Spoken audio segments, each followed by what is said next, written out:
ഇന്ന് ഞാൻ പറയാൻ പോകുന്നത് നിങ്ങൾ വാട്സപ്പ് ഗ്രൂപ്പ് ഇങ്ങനെ ഒരു അഡ്മിൻസ് ഓൺലി ഗ്രൂപ്പായിട്ട് മാറ്റാവുന്നതാണ്.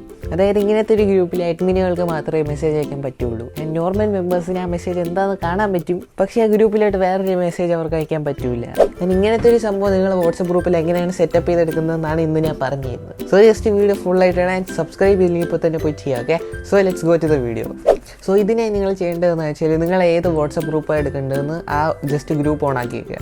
സോ ഇവിടെ ഞാൻ എക്സാമ്പിൾ ഈ ഒരു ഗ്രൂപ്പ് എടുത്തിരിക്കുകയാണ്. ആൻഡ് ഈ ഗ്രൂപ്പ് എടുത്തതിന് ശേഷം ഈ ഗ്രൂപ്പിൻ്റെ മേളിൽ നമുക്ക് ഇതിൻ്റെ പേര് കാണും. സോ ഈ ഗ്രൂപ്പിൻ്റെ പേരിൽ ജസ്റ്റ് ഞെക്കുക. ഈ ഗ്രൂപ്പിൻ്റെ പേര് ഞെക്കി കഴിഞ്ഞിട്ട് നമുക്ക് ജസ്റ്റ് താഴോട്ട് ഇങ്ങനെ സ്ക്രോൾ ചെയ്യണം. ആൻഡ് സ്ക്രോൾ ചെയ്ത് കഴിയുമ്പോൾ നമുക്കിവിടെ ഗ്രൂപ്പ് പെർമിഷൻസ് എന്നും പറഞ്ഞൊരു സംഭവം കിട്ടും. സോ ഈ ഒരു ഗ്രൂപ്പ് പെർമിഷൻസ് എന്ന് പറഞ്ഞ സംഭവത്തിലാണ് നമ്മൾ കാര്യങ്ങൾ സെറ്റപ്പ് ചെയ്യാൻ പോകുന്നത്. സോ ഇതിനകത്ത് ജസ്റ്റ് ഞെക്കുക. ഇതിലേക്ക് കഴിഞ്ഞിട്ട് നമുക്ക് ഇവിടെ കുറേ ഓപ്ഷനുകൾ വരും. ആൻഡ് ഇവിടെ മേളിൽ തന്നെ മെമ്പേഴ്സ് സ്കാൻ എന്ന് പറഞ്ഞ് എഴുതിയിട്ടുണ്ട്. ഓക്കെ, സോ ഇതിന് താഴെയായിട്ട് നമുക്ക് എഡിറ്റ് ഗ്രൂപ്പ് സെറ്റിംഗ്സ് എന്ന് പറഞ്ഞൊരു ഓപ്ഷൻ ഉണ്ട്. ഈ ഒരു സംഭവം എനേബിളായി കിടക്കുകയാണെങ്കിൽ നിങ്ങളുടെ ഗ്രൂപ്പിലുള്ള എല്ലാ മെമ്പേഴ്സിനും ഈ ഗ്രൂപ്പിലുള്ള പ്രൊഫൈൽ ഫോട്ടോയും പേരും ആ കാര്യങ്ങളെല്ലാം എഡിറ്റ് ചെയ്യാൻ പറ്റും. ആൻഡ് ഇങ്ങനെ എല്ലാവരും ചെയ്യാതിരിക്കാൻ വേണ്ടി ഇത് ജസ്റ്റ് ഓഫ് ചെയ്തിട്ടാൽ മതി.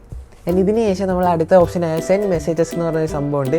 ഇത് ഓഫ് ചെയ്ത് കഴിഞ്ഞാൽ തന്നെയാണ് നമ്മൾ ഗ്രൂപ്പ് അഡ്മിൻസ് ഓൺലി ഗ്രൂപ്പായിട്ട് മാറുക. സോ ഇത് ജസ്റ്റ് ഓഫ് ചെയ്ത് കഴിഞ്ഞാൽ സംഭവം റെഡി ആയിട്ടുണ്ട്. ആൻഡ് ഈ കാര്യങ്ങളൊക്കെ നിങ്ങൾക്ക് ചെയ്യണമെന്നുണ്ടെങ്കിൽ ഒബ്വിയസ്ലി നിങ്ങളൊരു ഗ്രൂപ്പ് അഡ്മിൻ ആയിരിക്കണം. സോ ഇത്ര മാത്രമേ ഉള്ളൂ. ആൻഡ് ഇതിന് താഴെ വേറെ കുറേ ഓപ്ഷൻസ് ഉണ്ട്. അത് നിങ്ങൾക്ക് വേണമെങ്കിൽ നിങ്ങളുടെ ആവശ്യത്തിനനുസരിച്ച് സെറ്റ് ചെയ്യാം.